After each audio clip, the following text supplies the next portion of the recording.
One of my favorite things about video games is that I can recommend experiences I'm absolutely certain most people haven't had the chance to enjoy. I don't consider myself the most knowledgeable gamer in the world, far from it, but I do have a good memory for those titles that, for one reason or another, didn't quite make it into the mainstream as they should have. Whether it's because they had unusual ideas, outdated mechanics, or simply didn't follow the typical style of their creators, you'd be surprised by the number of video games from the past you could love if you only knew they existed. Therefore, to dispel the notion that there are no more interesting titles left to discover, I invite you to check out this video of the 10 best action-adventure games forgotten by time. Before Dawn Nod surprised us with games like Vampire and Life is Strange, the developer's debut came with Remember Me, a game I've always thought was underrated. I must admit, it's an inconsistent product, with spectacular but frustrating combat and rather unintuitive puzzle sections, so it doesn't surprise me too much that it flew under the radar. However, if you can overlook its gameplay limitations and its difficult to follow, though undeniably captivating story, you'll find yourself immersed in an intriguing science fiction world whose setting and ideas are compelling enough to make you want to see what the studio had to offer back then. For their first game, I'd say it's a pretty positive foray into the industry, even if collective memory doesn't agree. Remember Me is a unique experience, including its strange combination of gameplay genres and its even stranger cinematics. My memories of the Dreamcast are old but vivid, because even though they date back to a time when I didn't even know basic math, they're strong enough that I couldn't forget Headhunter even if I tried. At the time, I had already played third-person shooters and motorcycle games, but being able to use both mechanics in the same title and have them blend so well to give the feeling of being a secret agent was a completely revolutionary experience. If you add to that the fact that it wasn't enough to just drive and shoot, but you also had to explore and investigate to find items to request in certain areas, it was a compact experience that gave you the best of several worlds. I don't consider it a pioneer because, looking back, it's obvious other games did it first and better. Though that doesn't change that Headhunter is among the IPs I'd love to see return with any installment. Although Housemarque is currently remembered for their magnificent work on Returnal and their promising development of Saros, I had the pleasure of discovering them back in 2011 through Outland. At a time when Ubisoft still supported smaller, interesting projects, the French company gave these masters of bullet hell the opportunity to create a solid yet unforgettable Metroidvania with an astonishing atmosphere and gameplay systems.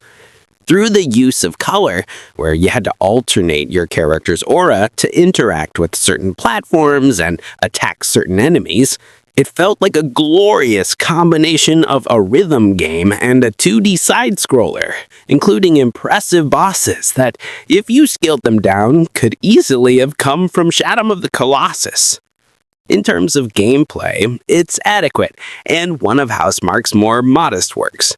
But in terms of audio, visuals, and stunning cutscenes, Outland is a marvel that I'm deeply saddened isn't more widely recognized. Anyone who enjoys discussing and researching underrated video games could easily have expected Enslaved Odyssey to the West to appear on this list, but I couldn't miss the opportunity to worship it. From the very first escape sequence, where you play as a humanoid monkey king battling robots with a combat system boasting impeccable choreography and camera work, it's evident you're playing a truly distinctive game. Then you step outside, revel in this beautiful dream post-apocalypse, start parkouring the remnants of a long-vanished civilization, and realize you're experiencing a game everyone should be talking about. Nevertheless, it's about as linear as you'll ever encounter, making it feel like a sadly missed opportunity for greater exploration freedom. Even so, those of us who enjoy action-adventure games are accustomed to hallways, so Enslaved Odyssey to the West won't be a problem. Lately, I've had the opportunity to talk about Prototype regularly, which I'm happy about, considering I've been thinking for years that there are many players today who would enjoy a game like this. Its edgy story and extremely visceral mechanics probably wouldn't resonate much with the modern market. Yet, as an exception to the rule, I think it's a phenomenal outsider if what you want is to live out an unprecedented power fantasy, where you're more of a supervillain than a superhero. Technically, you're not the bad guy in the story, yet, but going around consuming enemy soldiers, throwing vehicles all over the city, smashing buildings from every angle, and using biological weapons to wipe out everything in your path isn't exactly heroic. Regardless, fighting, exploring, and moving around in Prototype feels great, and it doesn't seem to have aged the second. I wouldn't be too keen on the idea of a third installment unless a lot of things change, though I still believe it's a title I think everyone should try at least once.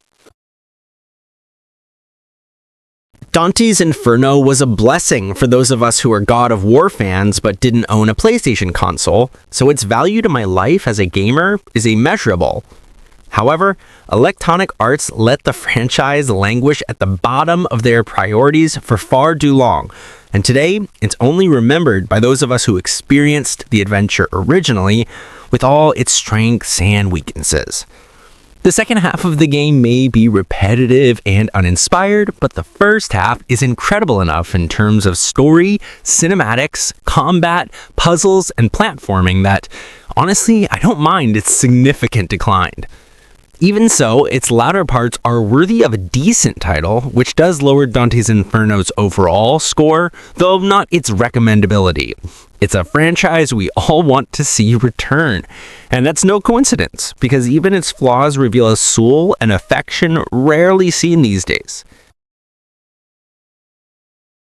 Since I didn't enjoy Elden Ring Night Train any more than your average multiplayer title, my desire for From Software to rediscover its affinity for stealth and give us another game like Tenchu Stealth Assassins is immeasurable.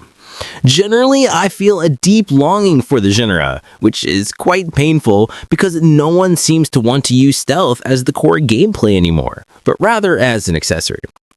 In this context, replaying the first game in the series feels like traveling back to a time when those of us who followed the shadows were happier. I've rarely felt so immersed in a video game as I did with this one, because swinging from rooftop to rooftop, studying the patterns of enemy guards, familiarizing myself with the physical map, and using my katana to take down everything in my path, even when I can only see a few feet in front of my character, is simply phenomenal. Changing scenery, verticality, movement, soundtrack, different cameras, variety of missions. Tenchu Stealth Assassins is a box of surprises that still shocks today, so its absence is a loss we should all be mourning. Asura's Wrath has one of the most basic and unresponsive combat systems I've seen, and yet it's among the most wonderful games I've ever had the chance to play. Its story, characters, and soundtrack are so insanely glorious and unforgettable that I don't care about being forced to mindlessly mash buttons for hours on end, because it's a sacrifice worth every second. The game looks spectacular, even though it doesn't feel like it, except for those breathtaking boss fights where you battle a Buddhist deity the size of 5 galaxies using QuickTime events, faith, and the inexorable desire to experience firsthand the most grandiose and memorable cinematics in video game history. Yes, mechanically, you just run around punching demons of all sizes, and yet the rest of Asura's Wrath is so captivating that you not only don't mind, but you end up enjoying it. If that isn't a testament to the power of its adventure, I don't think anything can be. Of course, these same characteristics are what guarantee its oblivion, because a game with such limitations and features like an episodic approach, diverse narrative forms, and an ending that arrives via DLC is hardly acceptable today, so it will remain what it is, a timeless icon known by few.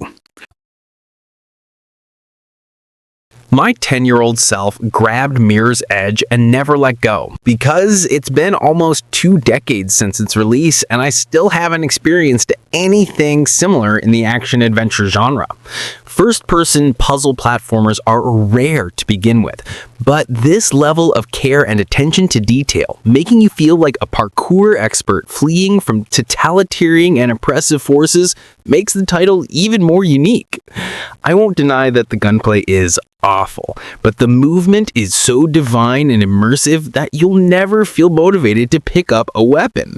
Instead, you'll be kicking enemies to disarm them and continue on your path, almost making them a part of the superb obstacle course that is the City of Glass. Even though its sequel came out in 2016, Electronic Arts and the gaming community haven't fully grasped the magnitude of the work that is Mirror's Edge. It's not just a good title, it's a masterpiece that has not been equaled in its genre, even though nobody seems to consider it relevant enough. Imagine being a relatively new team and taking a franchise like Castlevania, giving it a more modern Metroidvania structure, shaping it around amazing hack-and-slash combat, and creating one of the best games in the series, among the best vampire games and part of Konami's finest products all at once.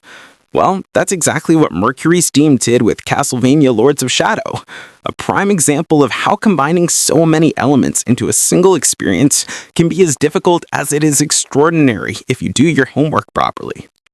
If you analyze the combat, progression, puzzles, platforming, bosses, characters, story, aesthetics, level design, soundtrack, and any other element that might come to mind when talking about an action-adventure title, you realize we're dealing with a creation whose undervaluation is practically inexplicable. Castlevania Lords of Shadow is one of those complete titles that no matter how you look at it, has something to offer all types of players. Even with a sequel for consoles and then one for handhelds, it's not talked about half as much as it should be, but I have faith that time will eventually put it in its rightful place.